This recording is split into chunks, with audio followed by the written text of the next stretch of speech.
Olá pessoas, quem fala aqui é Belmiro, bem-vindos e bem-vindas ao nosso podcast. Esse podcast da Estúdio Sala de Aula, gravado com o aplicativo Anchor, Anchor.fm. Então recomendo, se vocês quiserem acompanhar melhor nos podcasts, também produzir o seu próprio podcast, grave com o Anchor, em que você não tem que pagar nada e também não tem limite de armazenamento. Então, sem mais delongas, vamos então para o nosso episódio.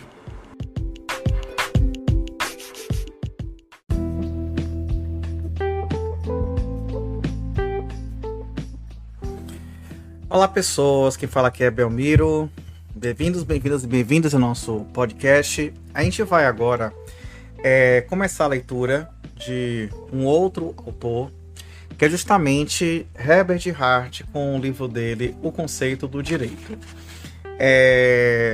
Herbert Hart, ele, na verdade, não tem bem uma ordem de estudo, mas é bom que se conheça, né, o que ele conversou, o que ele explicou, após a leitura do livro de Hans Kelsen. Inclusive, talvez assim, o livro de Hans Kelsen tenha sido o livro que traz, digamos assim, uma abordagem da teoria pura do direito, que justamente traz aquelas características centrais do direito, que vão ser o objeto do debate sobre o direito positivo e depois do direito pós-positivista. Então, Herbert Hart, na verdade, ele é considerado, o livro dele, O Conceito de Direito, segundo aqui a contracapa aqui da editora, é considerado o livro mais importante da filosofia jurídica, produzido no século XX, e na verdade ele acaba somando, realmente trazendo todos esses acréscimos. Nessa edição que eu tenho em mãos, ela também tem um pós-fácil, que ela depois rebate as ideias de Dworkin. Dworkin a gente vai ver logo na sequência do próximo autor. E Herbert Hart, ele nasceu na Inglaterra em 1907 e escreveu, na verdade, seus livros basicamente na década de 60. Então, sem mais delongas, vamos então ver do que ele vai falar no conceito do direito. Herbert Hart, ele começa o seu primeiro capítulo chamado de Questões Persistentes. E aí ele traz justamente assim algumas ideias que envolvem justamente a ideia sobre o conceito do direito. Então ele traz, por exemplo, algumas afirmações no sentido de que a gente sabe que a gente vive num conjunto de normas essas que não devem ser desrespeitadas. Nós temos uma ideia, vamos dizer assim, primitiva, pré-concebida, intuitiva do que na verdade faz parte do direito ou não. Mas acontece que temos também assim alguns mecanismos que a gente já consegue perceber como sendo jurídicos. Então ele traz no seu esquema aqui, na verdade, ele traz assim, que na esquemática a gente compreende normas que proíbem ou coíbem certos tipos de comportamento sob pena de sanção. Também normas que requerem que se ofereça reparação, de algum modo, àqueles que sofreram certos tipos de dano. Também normas que especificam o que fazer para redigir testamentos, contratos, os instrumentos jurídicos que otorgam direitos e obrigações. Tribunais que determinam quais são as normas aplicáveis e quando forem infringidas e estipulam sanção a ser aplicada ou indenização a ser paga. E um poder legislativo para criar novas normas e abolir as antigas. Então isso é do conhecimento geral do que seja o direito. Só que, como é que ainda subsiste essa pergunta sobre o que seria, na verdade, o conceito do direito? Então ele fala primeiro que, em primeiro lugar, a hesitação dessa situação ela seria um tanto quanto óbvia, porque nós temos, por exemplo, as situações em que a gente tem uma dificuldade de encontrar direito, que são no direito primitivo e no próprio direito internacional. Inclusive, Hans Kelsen, ele chega, no final do livro dele, da Teoria do Direito, a falar sobre que o direito internacional ele seria algo que se assemelha na contemporaneidade com o direito primitivo. Então ele fala que na hesitação, por exemplo, do direito internacional, Por não dispor de um poder legislativo, os estados não podem ser levados a juízo perante tribunais internacionais sem o seu consentimento prévio, e que também não existiria uma esfera internacional de um sistema de sanções eficiente, centralizado e organizado. E isso acaba se assemelhando também ao modelo do direito primitivo. O segundo ponto também que deve ser destacado é o fato de nós sermos forçados a reconhecer a existência tanto de casos padrão como de casos limítrofes questionáveis, e que são, na verdade, complexos e que não apenas são adstritos ao que seja direito e ao próprio conceito jurídico. E neste momento, assim, ele não desenvolve muito essa afirmação, mas ele acaba explicando, assim, vamos dizer, situações que são novas, como, por exemplo, nas inovações em matérias de biotecnologia e por aí afora. E também, assim, às vezes a dificuldade que existe com relação à categorização de alguns fatos em uma ou outra categoria jurídica. Então, por exemplo, ele traz aqui essa questão ele traz um exemplo aqui do hidroavião, etc. Ele pergunta assim, o hidroavião é navio, por exemplo, né? Um jogo de xadrez pode se chamar de xadrez ainda que seja disputado sem a rainha. Então ele fala justamente sobre situações que às vezes são limítrofes e que às vezes saem um pouco da ideia do que ser, na verdade, o conhecimento jurídico. Eu sempre trago esse exemplo, que é o exemplo, por exemplo da... Bom, eu tenho até dois exemplos ligados a essa questão. Durante muito tempo, famílias homoafetivas não reconhecidas como famílias, as suas causas eram julgadas em varas até empresariais, apenas com a discussão puramente patrimonial, e já sabemos que já há muito tempo esse paradigma já foi modificado para que sejam como famílias. Mas, por exemplo, hoje, nesse momento, até agora, pelo menos na gravação desse áudio aqui, nós não temos o reconhecimento dos trisais, dos casais, das famílias poliafetivas. Então, como famílias. Então, são casos paradigmáticos também, limítrofes também. Ou seja, algo que é novo. Nesse momento, eu começo a perceber que Hart começa a trazer assim, reflexões sobre situações que não são previstas pelo ordenamento jurídico. E aí, ele já começa a distanciar de Hans Kelsen, porque Hans Kelsen, ele volta e meia, ele diz que, e é importante também salientar aqui, e aqui nesse nosso bate-papo a gente vai fazer muitas comparações com Hans Kelsen, mas Hans Kelsen, ele não chega, na verdade, ele não exclui, não elimina, não nega a participação dos fenômenos sociais, independentemente do próprio direito. Inclusive, ele fala muito até sobre eles. Mas ele apenas tenta se apegar ao direito positivo, e o que vale, por uma questão de segurança jurídica, é o que está positivado. Eu percebo que a problemática aqui que Hart traz é sobre situações que talvez não estejam ainda previstas pelo direito.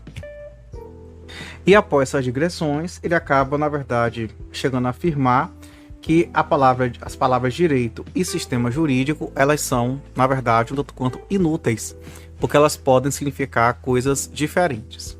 Nesse sentido, também temos aqui uma diferença muito grande sobre o próprio trabalho de Hans Kelsen, porque Hans Kelsen, ele até tem um momento do livro dele que ele pega e cita, né, que ele sai diferenciando e mostrando que direito tem uma correspondência em vários idiomas também, e que tem traços em comum.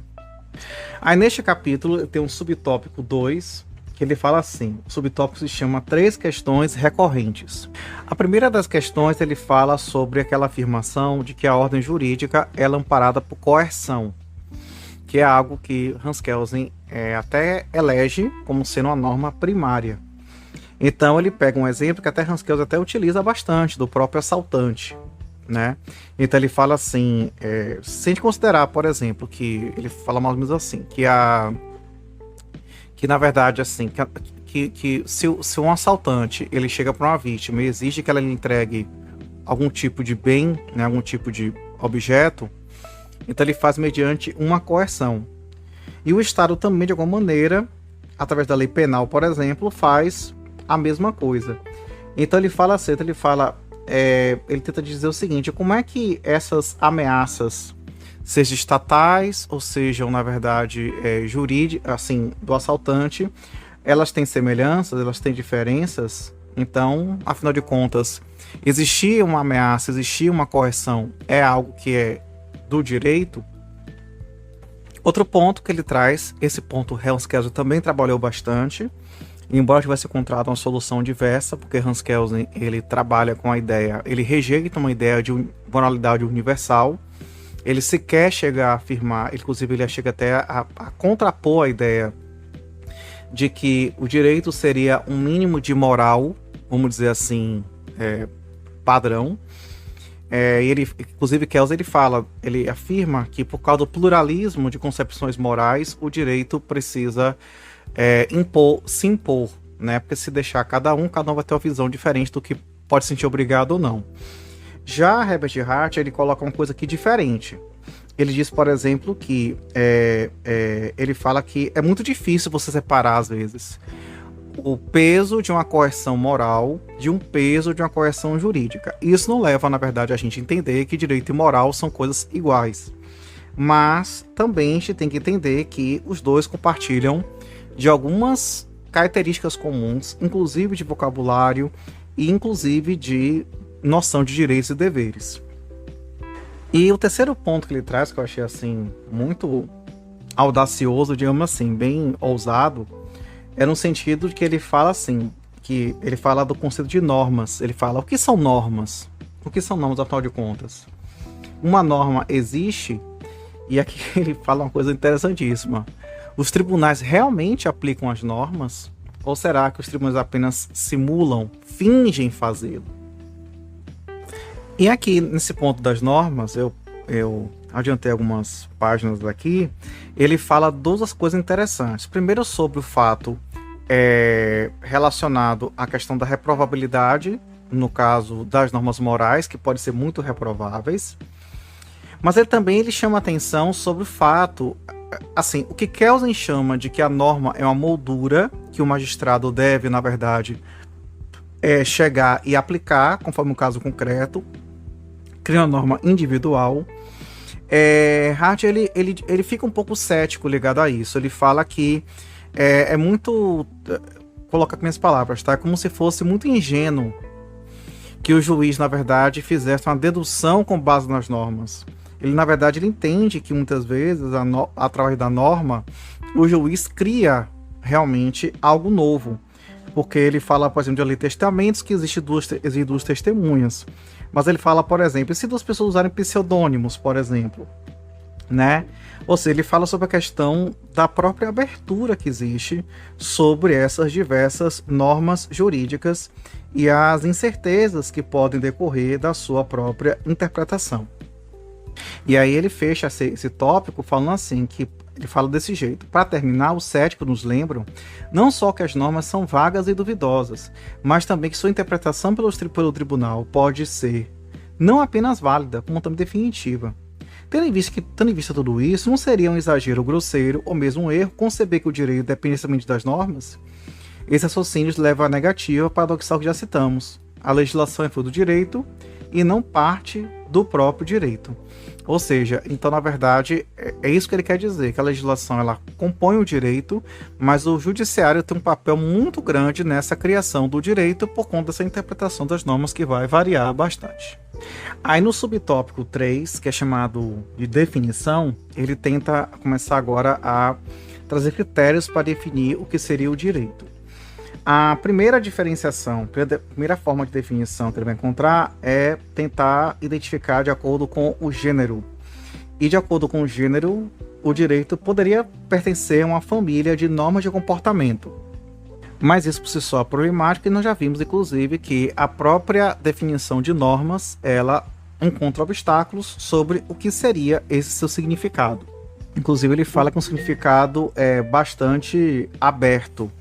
Então isso gera a nossa dificuldade, até mesmo para identificar, por exemplo, como é que no direito primitivo, por exemplo, a gente encontra o que seria a norma e o que não seria a norma.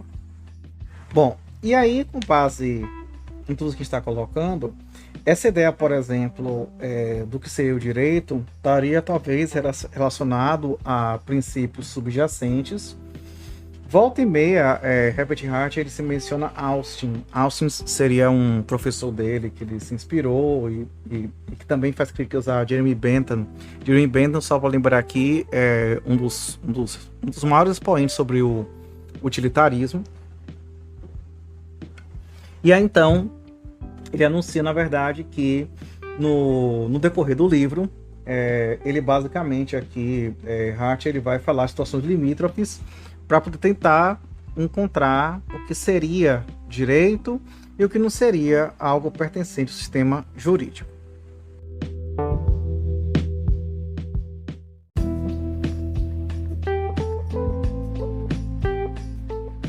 O próximo capítulo é um capítulo chamado Leis, Comandos e Ordens.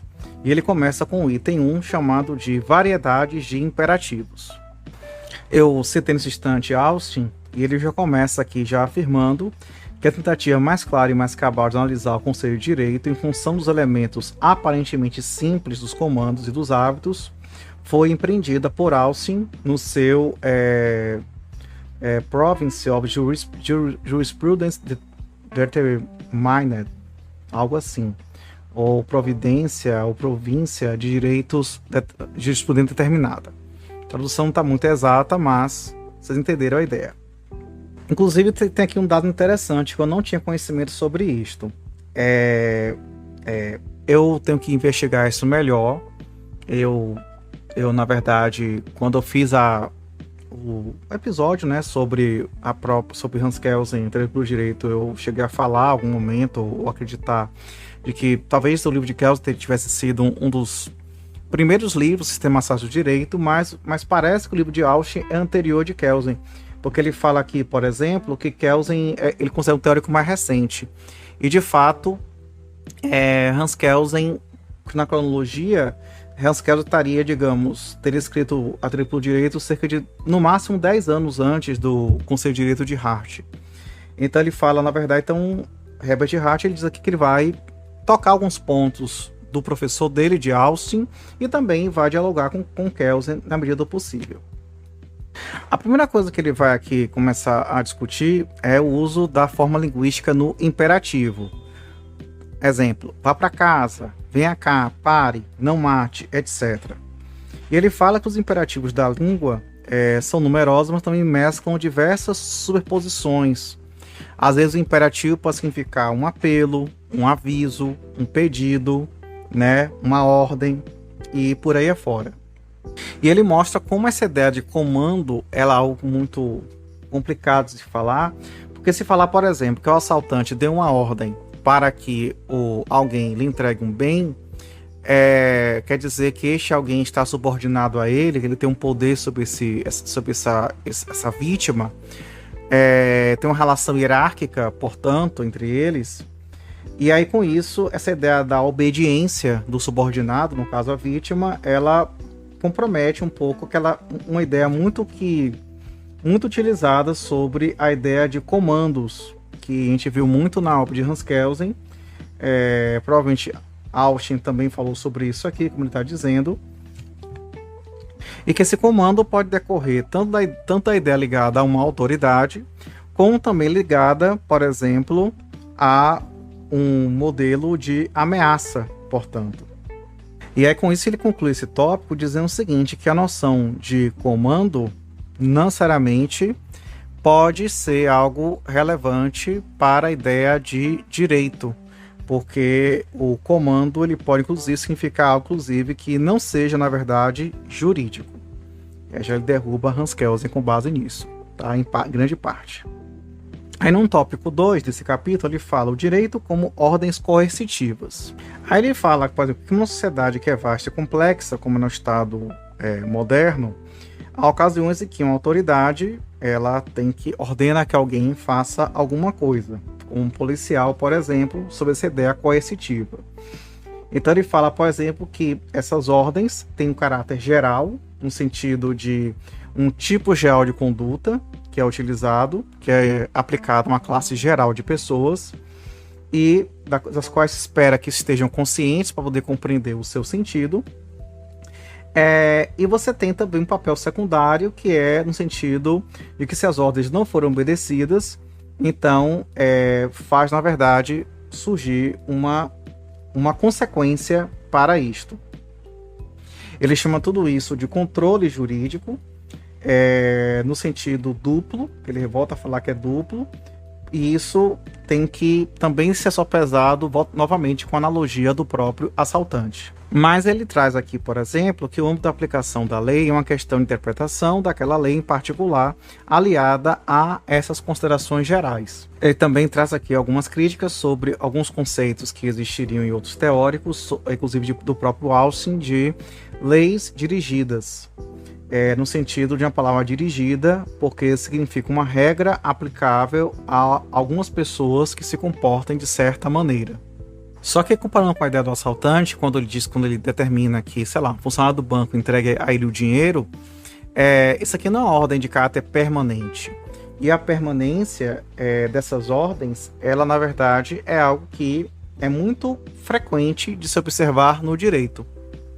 E essa permanência dessa ordem geral, ela se dá, ela vai ficar, digamos assim, funcionando, vou usar em vigor, mas ele não fala em vigor aqui, funcionando até que ela seja revogada ou cancelada, no caso a ordem vinda do direito.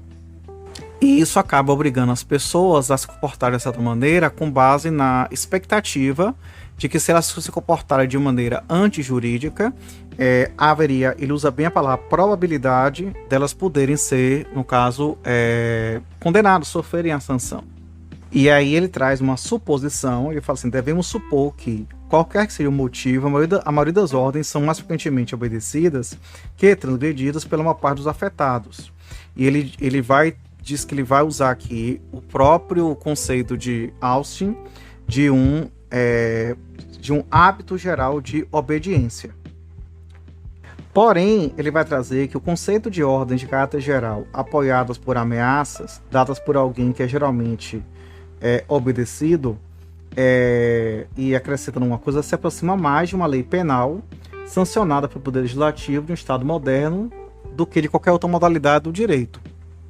E aí, após ele fazer aqui uma digressão um pouco sobre o que parece a ideia de competência legislativa, ele vai fechar essa ideia dizendo o seguinte, que onde quer que exista um sistema jurídico, deve haver algumas pessoas, um grupo de pessoas que proferem ordens de caráter geral, apoiadas por ameaças, e essas ameaças são geralmente obedecidas.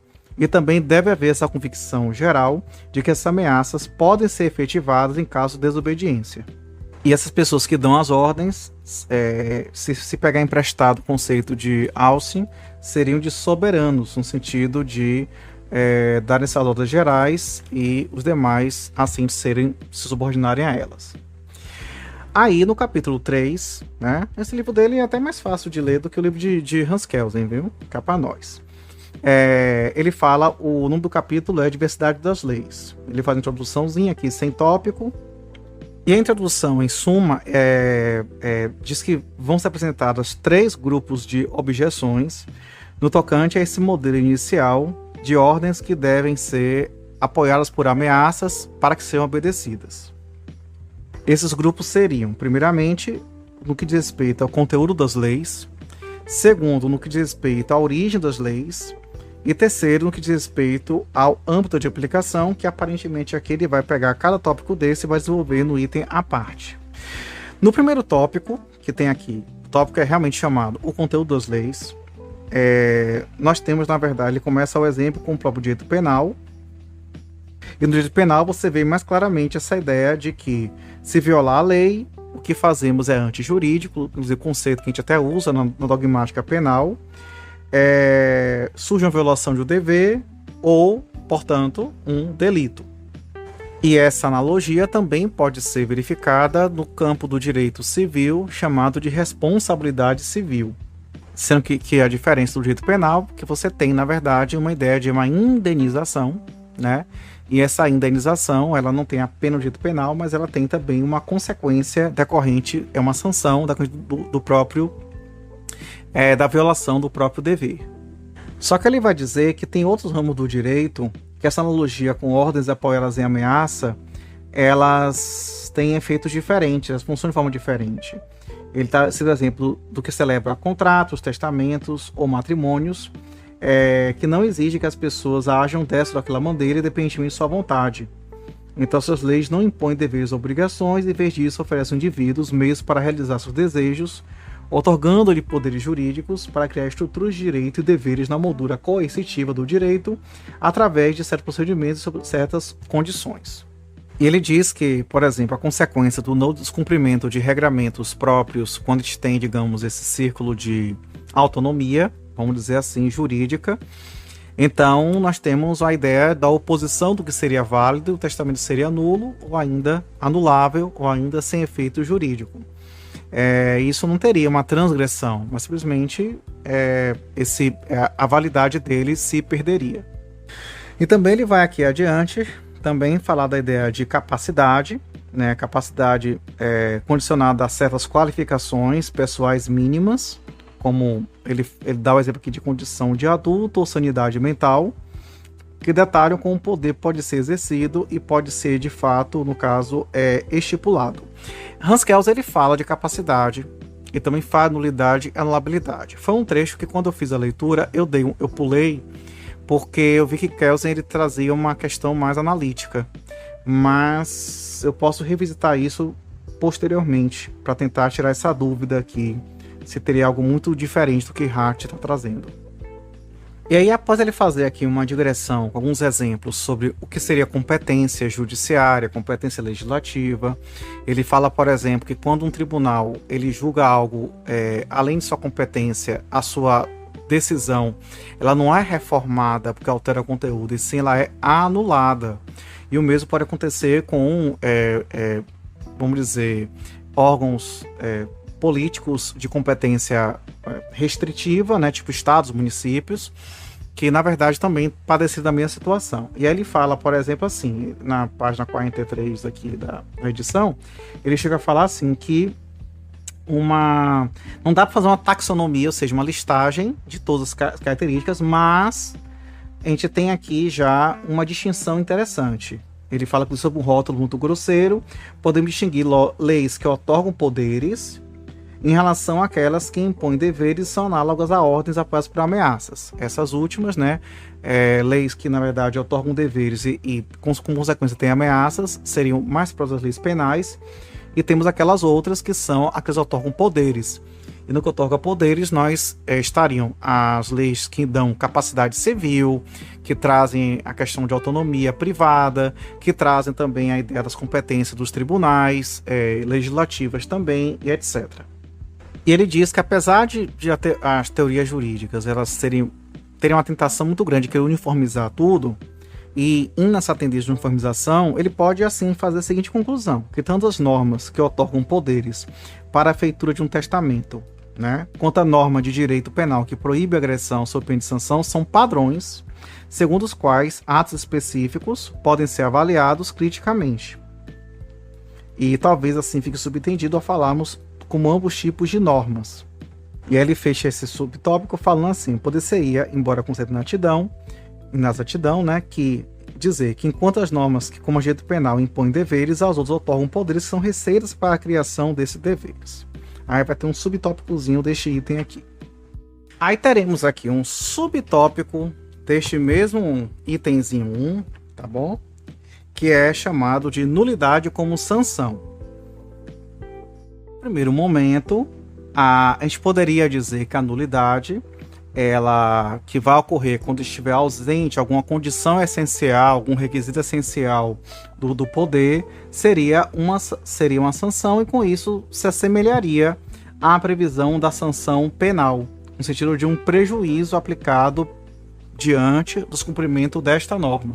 Que ele também traz suas críticas dizendo que ele não se convence do fato de chamar nulidade de sanção. Porque ele fala, por exemplo, assim, ele fala de um juiz, por exemplo, que tem sua decisão anulada ou declarada nula. Ele não teria um interesse, vamos dizer assim, de que a sua decisão fosse mantida, digamos assim. Então, com isso, o juiz não estaria vinculado a essa ideia de uma ameaça de um mal, e esse mal seria a sanção, e a sanção, nesse caso, seria a nulidade. E comparando ainda com a questão de contrato, em que pessoas fazem promessas recíprocas, ele fala assim que, na verdade, ele fala também desta forma: as normas meramente negam o reconhecimento jurídico a essas atividades. Então, seria absurdo encará-las como sanção o fato de um projeto legislativo que não obtém a maioria exigida para alcançar o status de lei, por exemplo. Afirma que existe uma confusão sobre essa ideia de enquadrar ou de perceber a nulidade como sendo uma sanção. Comparando com o caráter de ameaça do próprio direito penal, aí então ele fala aqui na página 47 do livro, que eu tô fazendo esse resumo do livro da editora Martins Fontes, tá? A edição dele, não é essa edição aqui, não sei. É uma edição recente. Esse livro é novinho, eu acabei de comprar. Então, ou seja, na verdade ele propõe o quê? Ele propõe uma ampliação do conceito de sanção, para além de ser uma ameaça de punição. Aqui deixa eu fazer aqui uma observação para vocês. Hans Kelsen, no livro Teoria do Direito, ele não reduz a sanção a uma punição. Inclusive, ele fala de sanção até como forma de premiação. Ele traz a ideia de sanção como consequência. Eu quero saber o que Hart vai falar sobre isto. Enquanto nesse subtópico, que teve o títulozinho, né, de norma de... Como é que foi mesmo?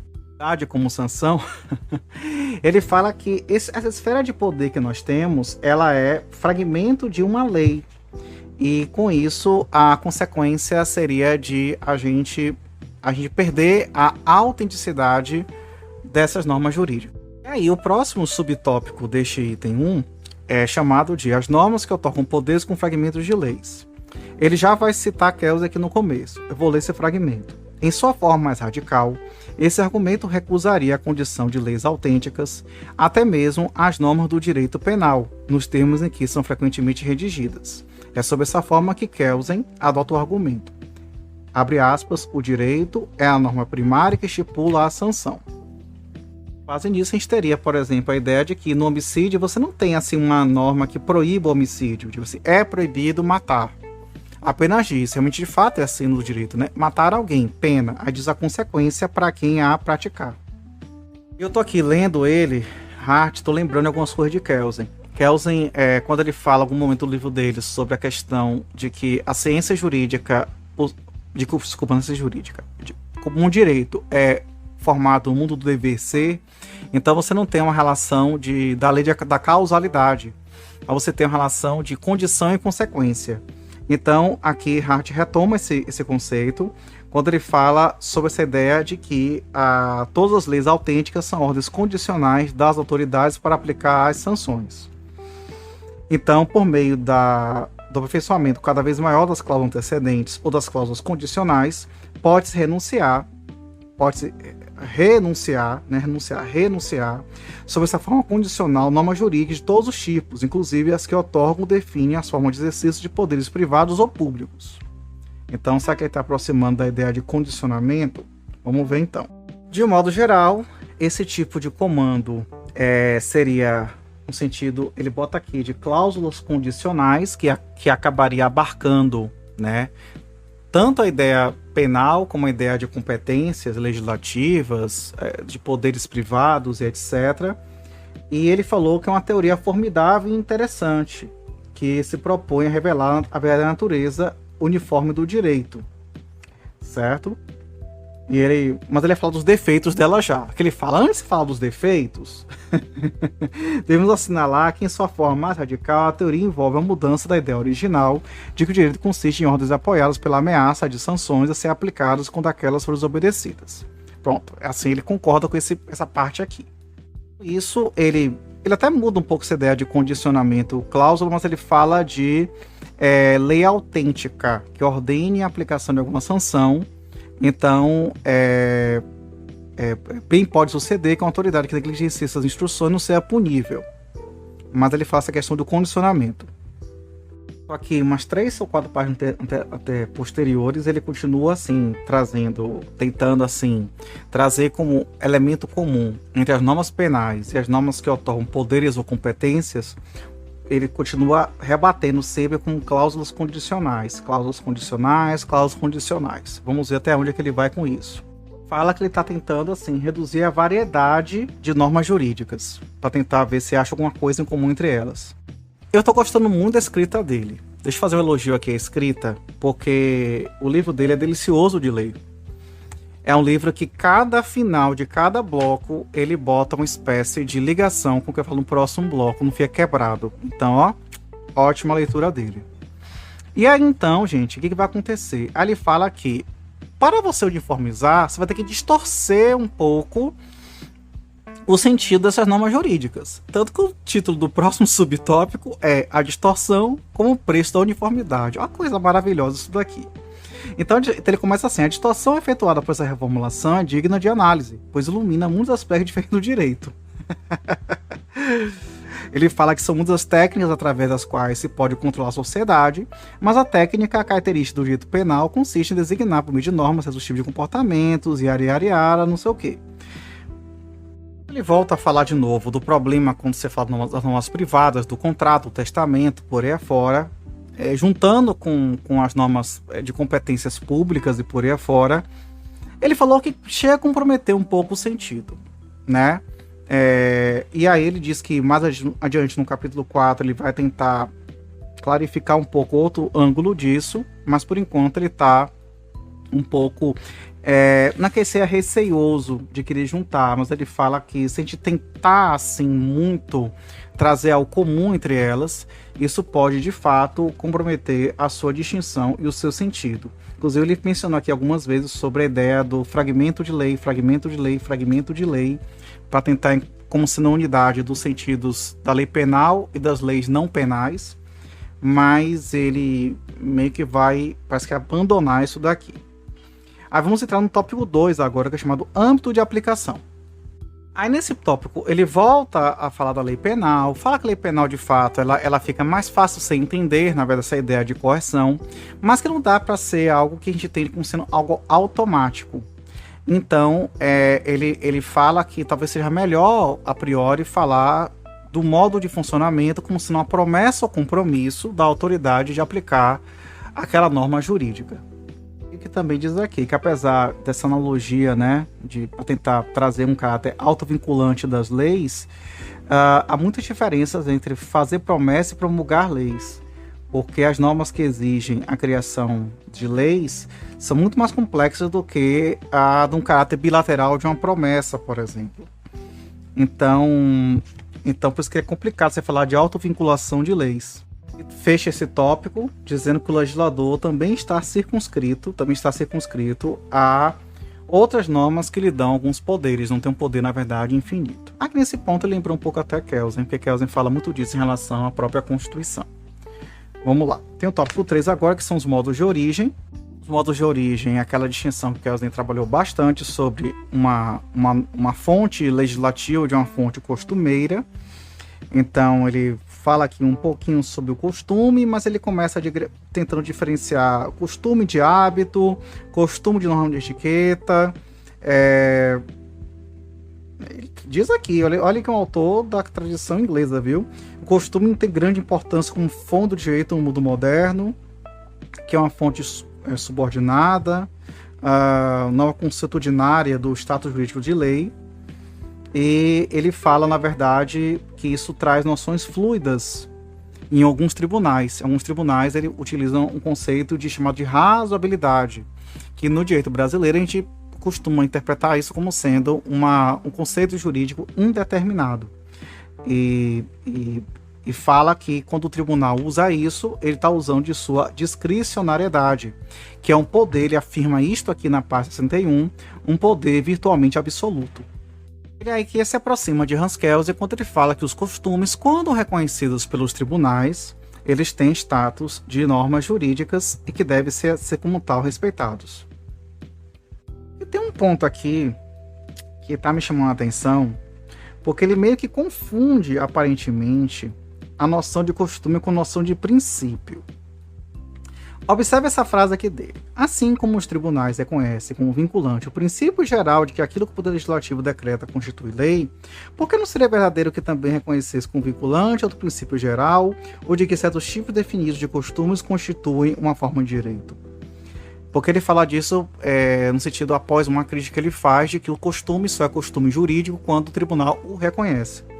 Só que você percebe aqui, apesar dessa parte que eu falei no final parecer uma coisa bacana, correta, mas ele meio que acaba confundindo um pouco a ideia de costume com de princípio. E talvez ou ele ou outro autor, né, vá explicar isso melhor. Falar, por exemplo, que o costume ele vai ter funções diferentes de acordo com o sistema jurídico. No sistema inglês, por exemplo, o costume ele tem que passar no teste da razoabilidade. O que não vai acontecer em outros sistemas jurídicos, nos quais, por exemplo, jurídicos, a gente pensaria logo naqueles mais fechados, né? Mas aqui ele fala dos sistemas que você tem discricionariedade absoluta, que seria os tribunais de equidade, que é até uma ferramenta, até um tipo de instrumento do próprio sistema inglês. A expressão que ele está usando direto aqui, que é costume como sendo uma regra tácita, uma ordem tácita, eu não queria deixar de registrar essa ideia daí. Então ele fala a principal objeção ao uso da ideia das expressões tácitas da vontade do soberano para explicar o status jurídico costuma que raramente é possível, num Estado moderno qualquer, atribuir ao soberano, entre aspas, esse reconhecimento de situações específicas, a possibilidade de reflexão e a consequente decisão de não interferir, quer identifiquemos o soberano com o Poder Legislativo Supremo, quer com o eleitorado. Então, ele diz assim, o Poder Legislativo pode retirar o seu status jurídico do costume, mas ao não fazê-lo, pode também a vontade do legislador, ao não falar nada sobre isso.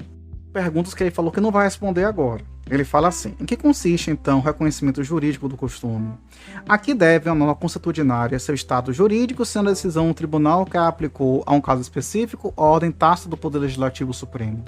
Como pode ela, assim como a lei positivada, fazer parte do direito, mesmo antes de ser aplicada por um tribunal? Então ele fala responder isso posteriormente. Dá tipo um auto spoiler para adiante, que eles que falaram no capítulo 5, a gente vai entrar no 4 daqui a pouco, tá? No capítulo 5, que uma das características mais distintivas do direito, se não a mais proeminente, é a fusão de diferentes tipos de normas. Então ele quer dizer o que nesse momento?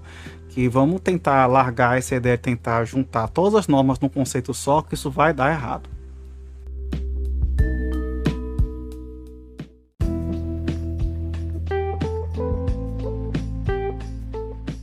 Bom, a gente vai agora inaugurar o capítulo 4, que é chamado O Soberano e o Súdito.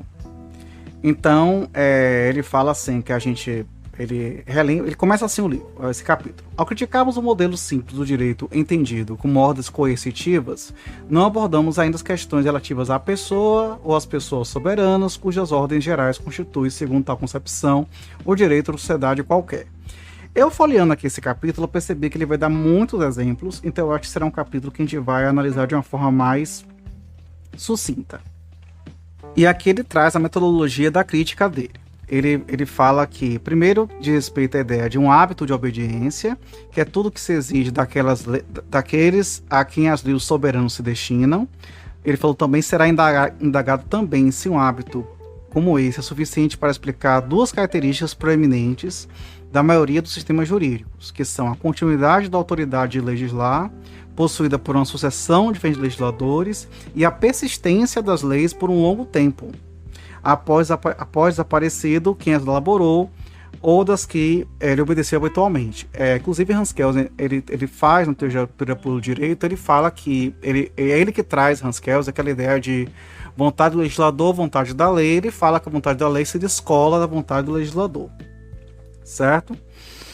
Ele falou que também, voltando a Hart, ele fala aqui que tem um segundo ponto que respeita a posição ocupada pelo soberano, acima da lei, que ele cria a lei para os outros e assim lhe impõe deveres ou limitações jurídicas, enquanto ele se atribui a um poder em tese ilimitado e ilimitável. Então ele vai também investigar esse status também. Bom, primeiro enfrentando aquela questão sobre esse tal do hábito de obediência, vamos dizer assim. Então ele fala que primeiro, para que um grupo tenha um hábito, né, que somos nós, né, nós que somos obedientes ao direito, é necessário que de fato haja convergência com seu comportamento. E por isso, na verdade, esses desvios são vistos como lapsos ou erros sujeitos à crítica. E as ameaças de desvio sofrem pressão no sentido da obediência. Em segundo lugar, diz que essas normas também é aceito o quê? Para que ele fala, desculpa, eu embolei aqui, ele fala que a censura dos desvios ela é legítima ou é justificada. Ele diz aqui no terceiro ponto, que ele fala que vai ver com mais cautela, é que não precisa ser essa norma adotada como comportamento por todo mundo, mas basta que algumas pessoas se comportem ou encarem esse comportamento como algo correto. E isso pode gerar, isso é o aspecto interno, pode gerar, digamos, uma influência sobre outras pessoas para se comportem dessa maneira. E essa ideia não é um mero sentimento, mas na verdade vamos falar que é uma convicção de que o que está se fazendo é algo que esteja correto, que seja jurídico, que seja na verdade aceito como sendo um enunciado jurídico. E ele fala que uma coisa que eu acho interessante destacar, que ele fala assim: exatamente pelo fato de o âmbito de aplicação de uma norma aceita por um grupo em certo momento poder abranger assim, em termos gerais, os sucessores no cargo de legislador, sua aceitação autoriza tanto o enunciado jurídico, que o sucessor tem o direito de legislar antes mesmo que comece a fazê-lo, quanto o enunciado factual, de que ele provavelmente gozará da mesma obediência que seu antecessor. Só que isso tudo não garante, porque se você falar numa sociedade moderna, por exemplo, que um grupo ele vai aceitar isto, significa muitas vezes compreender que esse grupo vai entender temas de natureza constitucional com a profundidade que muitas vezes você, né, tipo assim, não pode esperar que eles vão entender essa ideia daí. E aí ele fala que essas diferenças entre a sociedade tribal simples e o Estado moderno são dignas de nota. E aí ele diz assim que o ponto forte da doutrina, que insiste que a obediência natural a ordens apoiadas por ameaças é a base de um sistema jurídico, é o fato que nos força a pensar de modo realista sobre esse aspecto relativamente passivo do fenômeno complexo que denominamos a existência do sistema jurídico. Esse é o ponto fraco que obscurece ou distorce o aspecto relativamente ativo, que se manifesta principalmente, embora não exclusivamente, nas operações de criação, identificação e aplicação das leis por parte das autoridades ou especialistas do sistema. Isso tem que ser levado em consideração por ser um complexo que é o direito na contemporaneidade. Sobre a ideia da persistência do direito, ele traz aqui algumas citações que merecem ser faladas de Hobbes, junto com Thomas Hobbes, tá? Junto com Bentham e Austin, que diz que o legislador não é aquele cuja autoridade as leis foram feitas a princípio, mas aquele por cuja autoridade elas continuam atualmente sendo leis.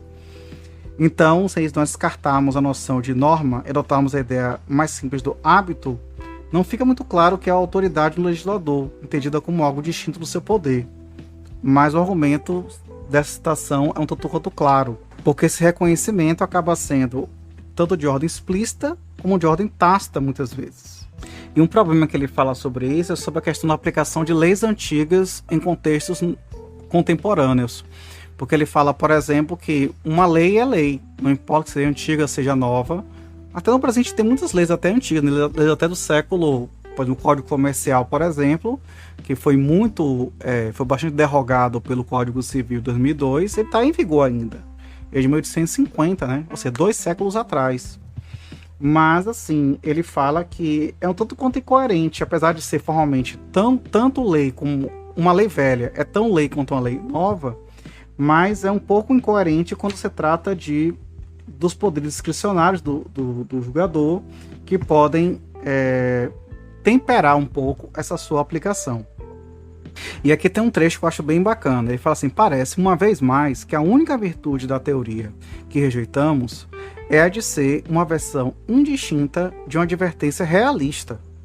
Nesse caso, de uma advertência de que, a menos que as autoridades do sistema e, acima de tudo, os tribunais aceitem a norma que estabelece que certas ações legislativas passadas ou presentes são vinculantes, estará faltando algo essencial à juridicidade dessas normas.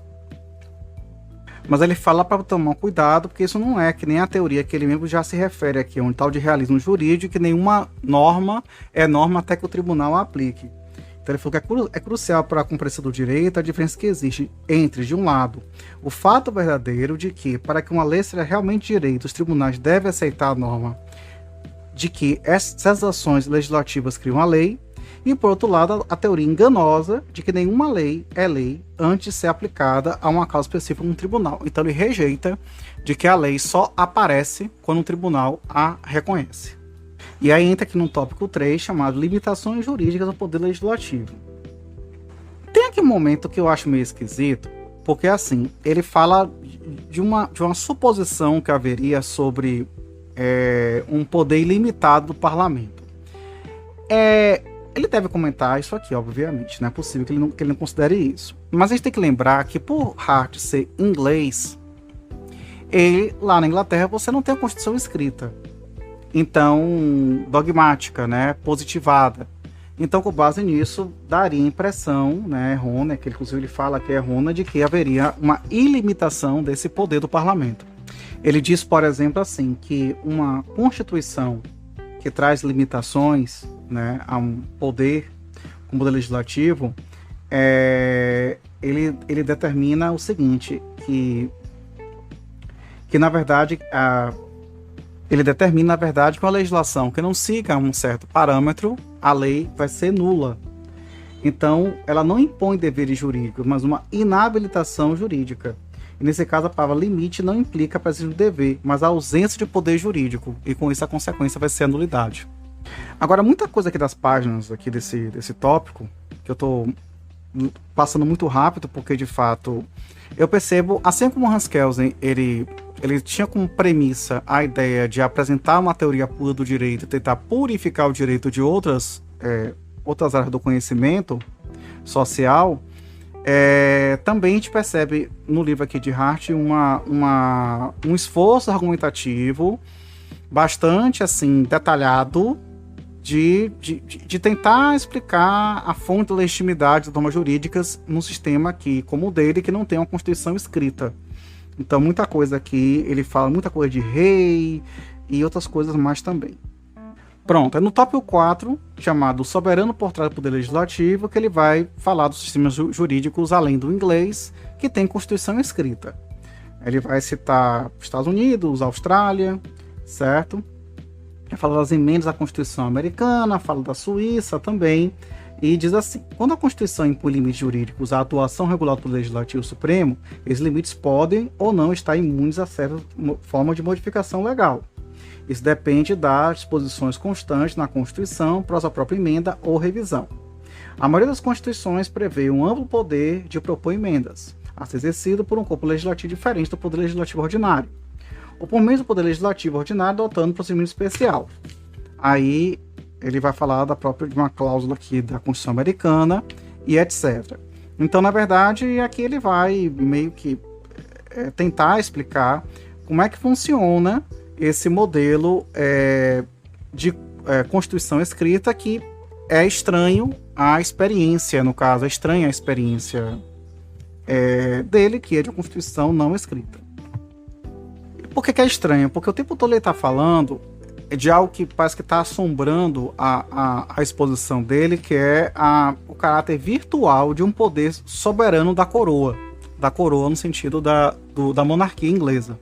E sim, pelo amor de Deus, assim, já estamos há muito tempo aqui. Esse autor é um autor do século XX, né? Então, não forma nenhuma tá falando que é absoluto. Mas eu acho que ele tá querendo entender, na verdade, assim, tá, mas qual é o âmago do fato de haver essa limitação no modelo que você não tem uma Constituição escrita? Nossa, essa parte aqui realmente foi muito chata, assim, para poder identificar. Porque entenda, pra gente é natural, ok? Mas pra realidade dos ingleses não é tão natural assim. Então, por conta disso, eu já caminhei logo para a conclusão deste capítulo, que diz assim, ele pergunta: devemos então dizer que a sociedade como um todo é soberana e que essas limitações jurídicas foram por ela ordenadas tacitamente, já que ela própria não se rebelou contra elas? Aí teria a ver com nossa Constituição, né, brasileira, que fala que todo poder emana do povo, e etc. E outras tantas também. Para rejeitar essa hipótese, ele continua, talvez baste considerar que isso tornaria insustentável a distinção entre revolução e legislação. Aí é um ponto realmente que ele pegou na feridinha aqui. Finalmente, a última parágrafo que ele fala nesse capítulo é o seguinte: a teoria que trata o eleitorado como soberano explica apenas, na melhor das hipóteses, o caso de um poder legislativo limitado a uma democracia onde existe um eleitorado. Contudo, não há nada de absurdo na ideia de que o monarca hereditário, como o Rex, né, como o rei, goza de poder legislativo sujeito a restrições, poderes esses que são simultaneamente limitados e supremos dentro do sistema. É porque essa coisa do rei que tem poderes limitados, ela vem explica assim, vai ser esclarecido pelo que páginas atrás, que eu acabei pulando toda essa análise, se dá para a ideia de hábitos, a ideia de essa autolimitação que acaba sendo imposta. E aí o capítulo 4 do livro acabou. E aí, gente, pelo tempo aqui de gravação, a gente vai fechar por aqui esse episódio. E aí voltaremos, na verdade, em um próximo episódio para falar do capítulo 5, que é o direito como união de normas primárias e secundárias. Aí, esse capítulo é interessante, inclusive parece que até começa aqui falando, né?